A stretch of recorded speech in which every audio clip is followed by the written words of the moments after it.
everyone, and welcome back to No Place Like Home. I am your host, Larissa, and today I am joined with my other host, co-host, Kath Extraordinaire. Hello, extraordinaire. Extraordinaire. We with a sparkly top. Yep, here I am. We just said we haven't done this together for a while, Well, let's see what we're going to get. We've got a juicy topic today. We do. It might go on a little bit of a tangent, a little bit of a rant. I feel like we could go through a lot of feels in this. Phases of our own life, exactly. of our own motherhood. Oh, absolutely. We're talking unfiltered motherhood. We're talking about the pressures of the bounce back culture, unrealistic expectations of motherhood and social media, pop culture, la-di-da. Yeah. And historically how that sets us all up for failure. Yeah. I think like if we really, really, really go back in media, even like here I go rogue, Rach producer's going to love this. The ideology of the way media presents motherhood and women in motherhood. I mean, we can go back to, the Mad Men era. All the beautiful women in the kitchen with the, babes, and it's all looking great. And I think now we just get still a modern day version of that. And it's hard because, with the mummy bloggers, like we were just talking about this before, seemingly this trend at the moment where it's, women coming on going, this is what my husband thought I would look like in motherhood and this is what it actually looks like. I kind of I get what they're doing and it's like, no, this is actually the reality. But then I'm also like, yeah, but that really is and are people's realities. And I know there's probably people saying, Larissa, just get a sense of humour. And I completely get it and I do. But sometimes that, it can hit, I think, a bit harder and be a bit misconstrued. I would agree with you completely. Also, just when you're sitting in that vulnerability of pregnancy and body changes that aren't necessarily, well, they're not anything that you can control, and then you enter postpartum and really your whole focus shifts. Yeah. We've spoken a lot about identity change through pregnancy and postpartum, and really it's not okay for people to have one idea of what it looks like because it's different for everyone. Absolutely, there would be people who have the time, energy, capacity, supports that they can show up looking perhaps how they did prior to having kids. For the majority of us, I would absolutely say you transform. No, yeah. Transform is such a nice word. Yeah. Yeah. I feel like I personally did not have the energy to show up for anybody, not even myself really. No. So having people in front of captive audiences who are in their most vulnerable periods of time, looking for answers of, what should it look like and how should I feel? If that's layered with the mental health, at whatever extreme that is, I completely get the piss take. Like I get it. And I've seen some of them and I'm like, yep, that is the reality. But for maybe the woman that's on the other end of that flicking and actually has already those identities about herself, that can be really, really triggering for a lot of people. I think behind it all, obviously there is a job in this for these mummy bloggers. And that's so fine. Most of us don't show up to our jobs wearing what we usually wear all day at home, right? Yeah. So I understand that element of it. Like this is their job and they put that out to the world as a version of their best self. Yeah. I don't have a problem with that. Yeah. I do have a problem with showing up as your authentic self.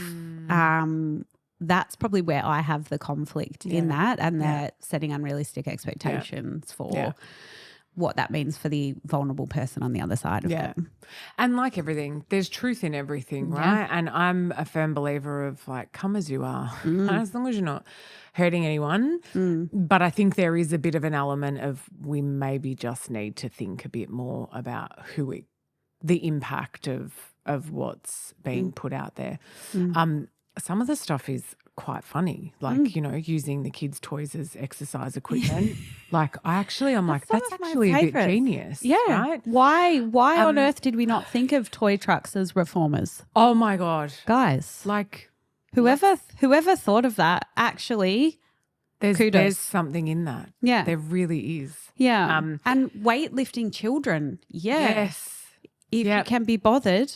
And as they get older, you know, you're there with the increase in your weight. It is actually very good. Exactly. I'm all for a piss take. I think that's important, particularly in motherhood. Yeah. Like, I just think around the identity stuff and the appearance stuff. I think the appearance stuff just might hit very differently for a lot of different people.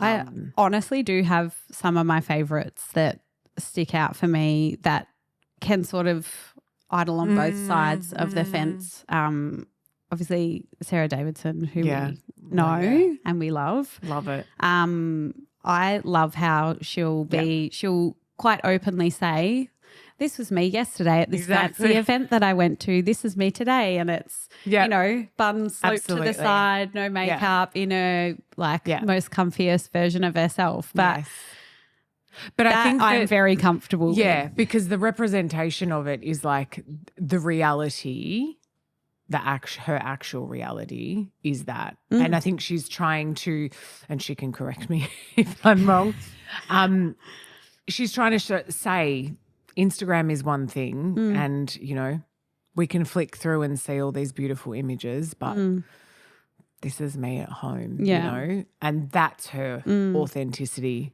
Yeah. Instead of going along with a narrative. Do you know what I mean? I obviously, most recently for us as well, we had Steph come and stay with us, and I love how she shows off. She's honestly just her. Oh, and that's how we expected her into the space. That's how she was. Yeah. And what beautiful you see is what you get. Yeah. And I don't think there's any illusion with her about, you know, this varying life that has many different facets. And I love that. I think that is a representation of reality. Yeah. She's still working, but also she's doing her thing. Doing life. Yeah. Yeah. And I think that's refreshing and validating for a lot of women at the same stage as her or even just, you know, going through different stages of postpartum. I think there's one other I want to mention. Oh, here we go. For me, Tiff Hall. I watched her journey, and it just so happened that her kids were her two kids were sort of similar age to two of my children, and watching her journey and the investment that she made and the hard work that she did and how honest she was about it and how some days are really hard and you know, but it's a journey and what you put in, you will inevitably get out of it. But some days are hard and you don't want to show up. And obviously that's from a fitness perspective, but there are some really unrealistic expectations about, you know, bounce back. Yeah, the bounce back culture. Yes, we just had a great conversation separately, but with Dr. Jean Wong about those exact things. Like, you know, there is a period of rest that should be adhered to. I mean, we see it and experience it all the time in the space, and that reward that we think we give ourselves and that society gives us for, you know, you just had a baby and you're having a coffee today out on the street. Yes, well done to you. Like I don't know how many people we've received into the space who are days after having their babies and we tuck them straight back into bed. Yeah. But their expectation is up and about or go for a walk, which, look, there's lots of good reasons for that. And, I don't think it's like everything with postpartum. It's not a one size fits all. No. And, motherhood is not a one size fits all. But I think one thing that we do need to get comfortable with is the fact that postpartum is not 6 weeks and it is much longer than that. And there's lots of layers and stages and phases of that. And everyone's going to go through it differently and it's going to look different for everyone. Yeah. However, we just need to get rid of this bounce back culture. Yeah. I think the thing that the fact that it is changing marginally is great, but there's definitely not enough people on board. The people that have really strong views and they're, actually, guys, I plan to get to this point that, for some people that is a part of their work. They need to look and feel a certain way and that's okay too, but they show you the journey. That it's not, I just woke up like this. Like I have my baby. Yeah. Look at me. I fit into my jeans again. Don't do that to yourself. No. Oh my God.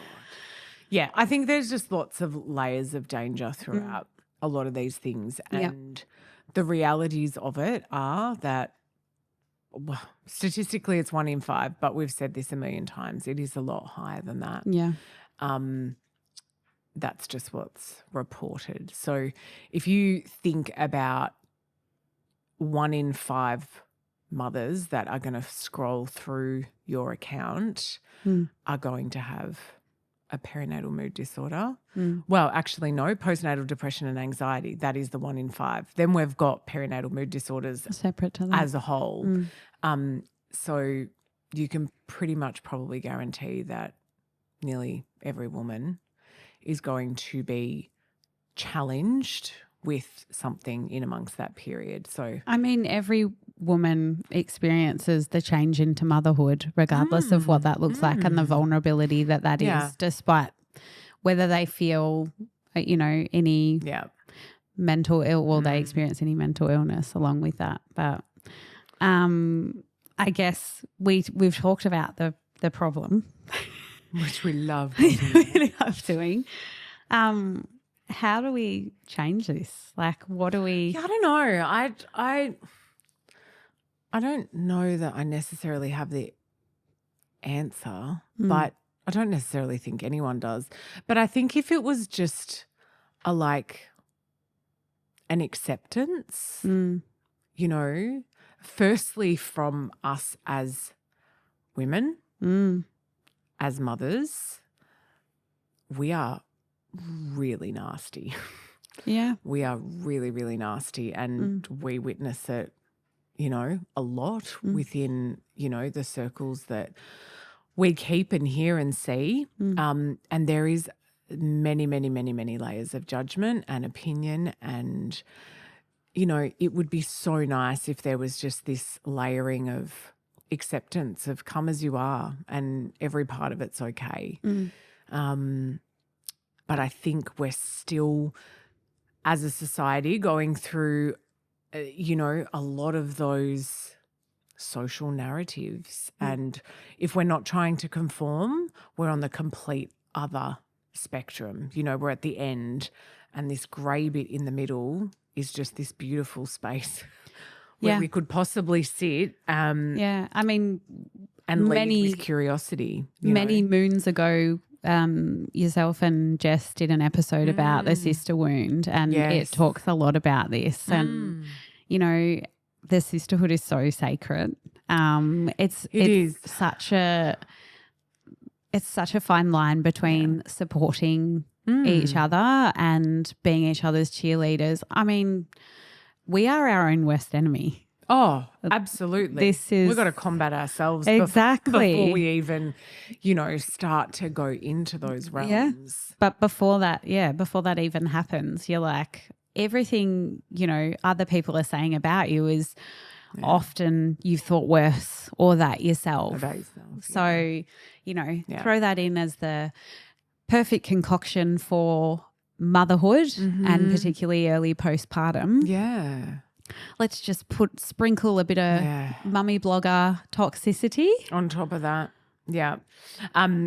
You know, when we talk about the traditional media, as I was saying before, you know, poor Margot Robbie at the moment getting absolutely annihilated in the comments about, you know, how she's ruined herself now and, oh, well, there's no going back. And like, that frightens me completely. Like, but why do people think that's okay? But majority of these comments are from women. It's like from other women. And I'm just like, why are we doing this? Like what, when you decide to make that comment, what's your end game? Like what, or are you just not thinking? But also what truth representation is there of that in the world, to be honest? I think the sad thing is that there's not a lot of celebration of women from pregnancy. Well, even started the infertility, actually trying to get pregnant. Yeah. So from that phase right through to postpartum, there's traditional celebration through that, right? But as women are evolving with careers, with all of those sorts of things, there's not a lot of celebration of women and how monumental we are as human beings that happens. If anything, it's going the complete opposite way. And we are constantly, Margot Robbie, case in point, like, why is there not comments about she looks absolutely beautiful and radiant and like she's going to nail motherhood. She's going to nail motherhood. Like, what a smashing career she's had so far. I'm sure she's going to go on to do amazing things. Like, you go, girl. You do you. You let it all hang out. Like, whatever it might be. Like, instead it's just like bashing her about her appearance. I feel again, appearance. This is the thing though, right? I don't know. It's a very traditional way of thinking. I do talk to my kids about this at home all the time. If you ain't got nothing nice to say, don't say anything at all. Right. What is but that's been taken away with like any sort of, you know, online forum. It's like, do you know what? Because I'm hiding, I'm going to say whatever I want. Yeah. Because there's no one on the other end who's going to receive that. That's just. Yeah. We've even had women feel ashamed of the sort of birth that they've chosen to have. And for that reason, will hide cesarean scars, will not talk about what their choice was in their birth for fear of judgment and retribution. And particularly if they're within the industry. Yeah. You know, and it's kind of like, wow.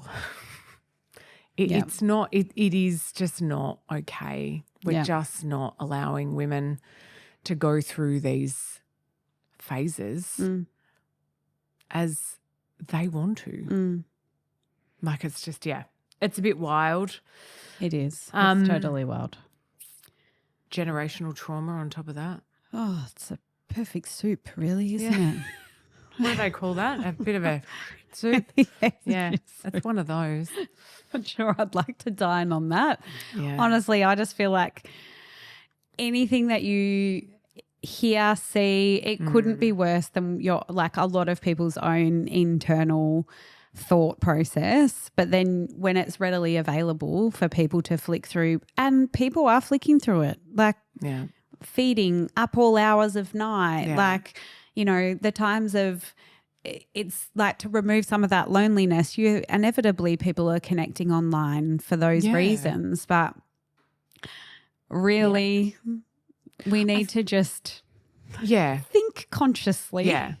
But I also think the exhale, when they see themselves reflected back, is also really incredibly powerful. Yeah. You know, and that's a bit of a chin up, you know, we're all in this, we've all got this. We need more of that though, you know, not the, you know, I don't know, not so much on the appearance stuff, you know. Yeah. And also if you happen to think something that maybe someone is not how they appeared pre-children. Think about how you'd think it. Yeah. How you would feel if someone said it to you. Yeah, because good on them for putting whatever piece of their self forward that they are happy to put forward. Let's turn that into championing it rather than throwing hate. Shade. And I think we talk about this today because we hear it from a lot of our guests. We hear and have lots and lots of conversations with our guests around